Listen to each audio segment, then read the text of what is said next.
Well, good evening, friends. Dennis LaRue here, your executive and life coach with LDR. Leaders develop relationships.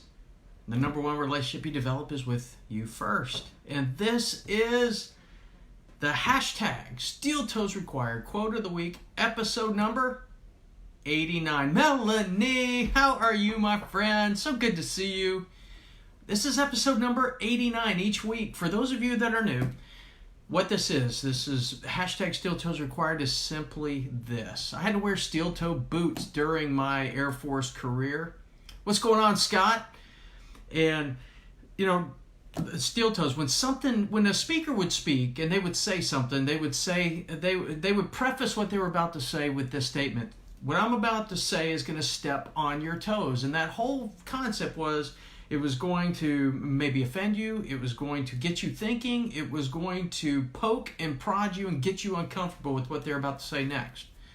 And that's the spirit behind Steel Toes Required. It's also kicking down, putting on your steel toes to kick down those barriers, those belief systems, those limiting beliefs, those obstacles that are in your path keeping you from becoming all you want to be. And I use the hashtag Steel Toes Required to mean that, and on top of that, quotes. I'm inspired by quotes. Quotes have impacted me over the years. Many of you that are here are posting quotes and memes. We're in a meme and quote world right now in social media.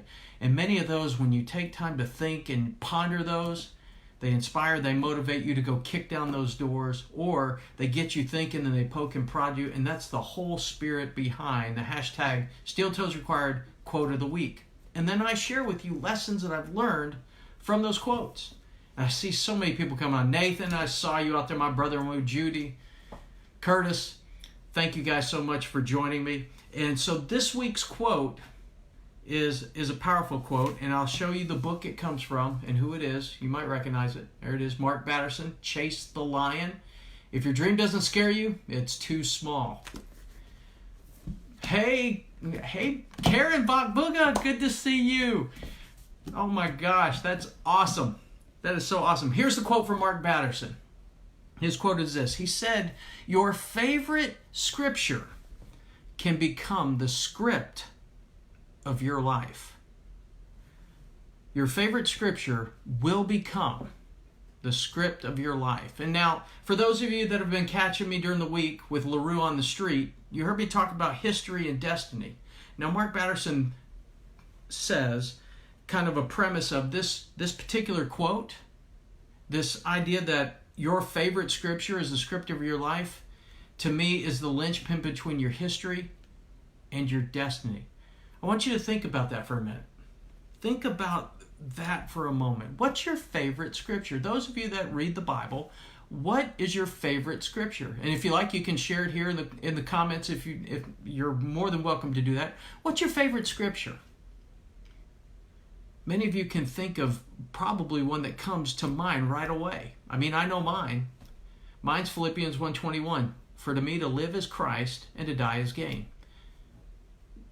So with that scripture that speaks to you, that's number one. Why is that? Why is that for you?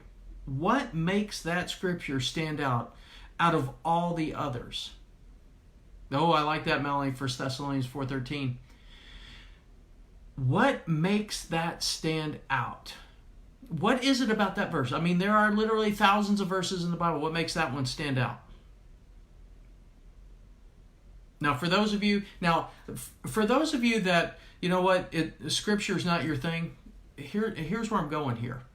Think of your favorite author or a movie, song lyric, poem.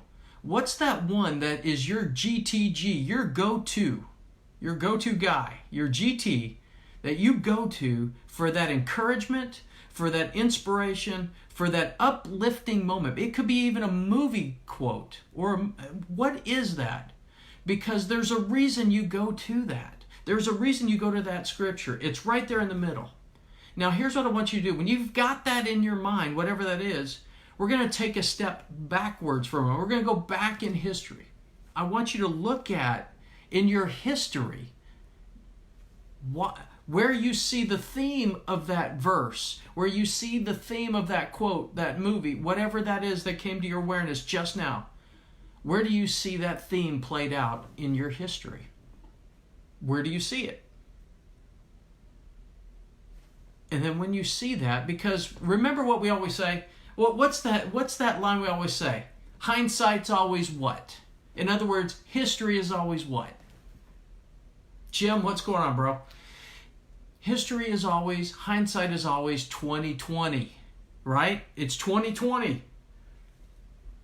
We always go back and we do the slap on the forehead when we look at history. Ah, there it is. So what about you? Where are you seeing right now that scripture, that inspirational quote, line, lyric, whatever, in your history? Where you've gone back to it and you've seen it played out in your life, back in your history. Because if history and hindsight is 2020, then that scripture verse, that inspirational quote, whatever that is, should be in alignment with your history and should be also aligning you to your destiny.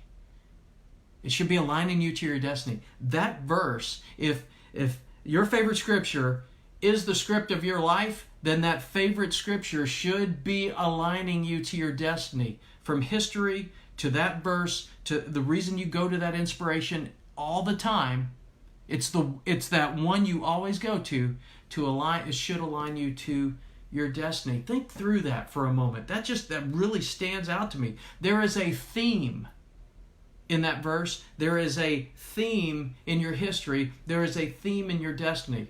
What emotions are evoked within you when you think of that scripture verse?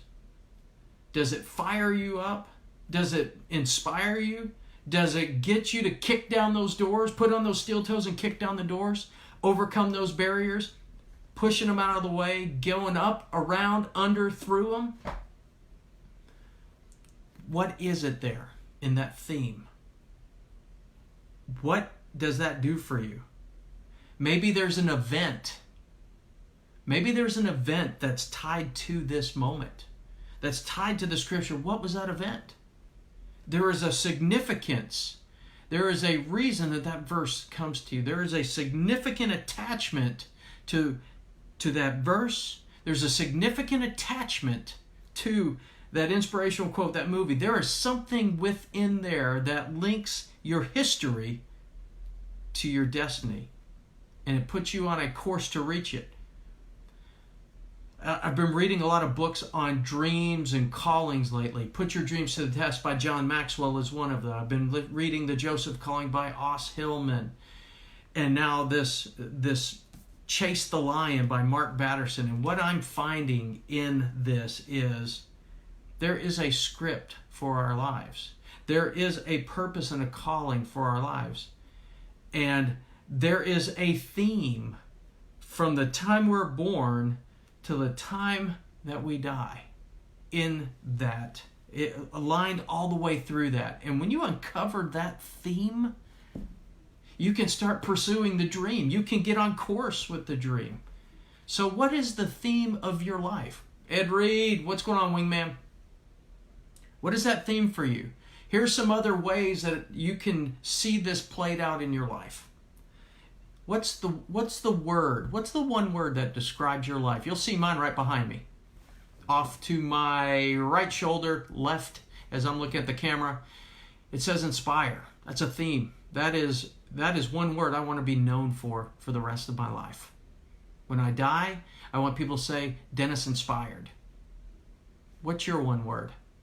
Maybe it's your word of the year. Some of you pick out a word for the year. What's the theme in those words for the year that tie back to? And how do they tie back to that scripture? And then, what are you doing each day progressing towards that destiny, that purpose and calling, where you're at today? Are all of those in alignment with what you're doing today? Maybe you're in a transitioning mode. I'm retired Air Force, but there was a transitioning season that I went through, going from the military to civilian life into what I'm doing now. Going through that, this scripture, this word of life, this word for the year, this is a way to help you make that transition into your destiny. What is that for you? What is that for you? So this week, your call to action is simply this. If you have a favorite scripture, then what is it? You should know it. And then what is it about that scripture that stands out? Journal that. Really spend some time in that area. Why does that scripture stand out among all the others? Review your events, your past history, to see where that theme has been true. Events, opportunities, moments. The emotions tied to this. The feelings associated with this verse. And what that is all about. And then, moving forward into your destiny, are all of those in alignment with where you're moving forward to? Does that make sense? I hope that makes sense. I really think there is something here in this quote, in this thought, that will be an eye-opening, aha, unlocking moment for many of us to get in alignment and get busy doing what we were designed to do. And I just see this so clearly. So let me know. I would love to hear comments below. Your thoughts on this. Does this resonate with you? Does this stand out to you? Are you thinking through this? And if you would like to talk more about this, I'm gonna post a link in here. Reach out and let's have a conversation about this, because this is about how you want your life to end. This is how you want your obituary to read. Many of you may even have written one out. What does yours say at the end? And you're going to see in your obituary, in that verse, and in your history, your destiny. Now, for you, it's time to go and live out your destiny. Discover it, live it out, and move forward. And that, friends, is your hashtag steeltoesrequired quote of the week. And I'll read the quote one more time. It is from Mark Batterson in his wonderful book, Chase the Lion. Highly recommend this book. Read it. It will inspire you in so many ways. And this quote is actually, for those of you that have the book, it's on page 3. He said this: your favorite scripture will become the script of your life. And for those of you, again, if scripture is not your thing, what's that favorite quote, movie lyric, poem? What are those things that grip you and inspire you? What are those? Because there's a theme associated with them. There's feelings associated with them. There's actions associated with them that tie to your past, that have put you to that point, that are pushing you forward, that you always go to in those moments when you need that push. When you need that push through to your destiny, you always go to that. Why? Why is that? What is it about that? Because that is a link to your destiny, your calling, your purpose, and a life of significance. And with that, I close the hashtag steeltoesrequired quote of the week with my favorite part, not because it's ending, but because it's the blessing. I pray the blessing of bread that you know no hunger. Pray the blessing of salt that your life would be filled with flavor and that you would be flavorful in other people's lives. That life of significance we're talking about here, that destiny. And I pray the blessing of wine, that joy and prosperity would be yours, and that the love of God would be your portion this day and forevermore. I want to thank you, my friends, for tuning in to the hashtag steeltoesrequired quote of the week. I'll be posting 2 links in here. 1, how you can connect with me, and 2, the blog that I've written specifically for tonight's Steel Toes Required Quote of the Week. Hope you enjoy both of those. Love to hear from you. Love your comments. Want to interact with you. So those are 2 ways to do that. And with that, take care, friends. Have a great, great week. And stay tuned here on my Facebook page throughout the week, because you'll see me with LaRue on the street when I share thoughts that are just fresh on my mind while I'm out on my walk and on my run, because that's when I do my best thinking. All right, friends. Blessings to you. Take care. And bye for now. You're welcome, Curtis.